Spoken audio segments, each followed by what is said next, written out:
ITI തെരഞ്ഞെടുപ്പിൽ കണ്ണൂർ തോട്ടടയിൽ മുഴുവൻ സീറ്റിലും SFI ആണ് വിജയിച്ചത്. SFI പ്രവർത്തകരുടെ ആഹ്ലാദ പ്രകടനത്തിന് ഇടെയാണ് സംഘർഷം ഉടലെടുത്തത്. SFI KSU പ്രവർത്തകർ തമ്മിലായിരുന്നു സംഘർഷത്തിൽ KSU ജില്ലാ president MC Athul, Kannur block president Prakeerth Munderi, Sreerag Valiyannur എന്നിവർക്ക് പരിക്കേറ്റു.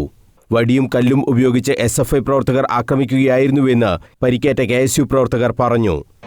എന്ത് ജനാധിപത്യ സംസ്കാരമാണ് ഭാവിയിൽ ഈ തലമുറയെ ഈ സമൂഹത്തെ പഠിപ്പിക്കുന്നത് എന്നുള്ളത് നമ്മളൊക്കെ തന്നെ നോക്കിക്കാണേണ്ടുന്ന കാര്യമാണ്. SFI ജീർണിച്ച അവസ്ഥയിലേക്ക് കൂപ്പൂത്തിരിക്കുന്നു എന്നുള്ളതാണ് നമുക്ക് മനസ്സിലാകുന്നത്. ഫാസിസവും അതുപോലെ തന്നെ ഏകാധിപത്യവും ഇവരുടെ ആശയമായി മുന്നോട്ട് കൊണ്ടുപോകുന്നവർ അവരുടെ വെള്ളക്കൊടിയിലെ ആ മുദ്രാവാക്യങ്ങൾ ഇത് മാറ്റി എഴുതാൻ വേണ്ടി തയ്യാറാകണം എന്നുള്ളതാണ് ഈ അവസരത്തിൽ പറയാനുള്ളത്. കാരണം SFIയുടെ ലീഡർഷിപ്പ് തന്നെയാണ് ഇത്രയും തരംതാണ നിലയിൽ SFIയുടെ കണ്ണൂർ ജില്ലക്കകത്ത് ലീഡർഷിപ്പ് മാറി എന്ന് പറയുമ്പോൾ അത് വളരെ വ്യക്തമാണ്. ഇവരുടെ ആശയങ്ങളൊക്കെ തന്നെ ഈ നിലയിൽ കൊണ്ടുപോകാൻ ആണ് അവർ ആഗ്രഹിക്കുന്നത് എന്ന് തന്നെ നമുക്ക് മനസ്സിലാകുന്നത്.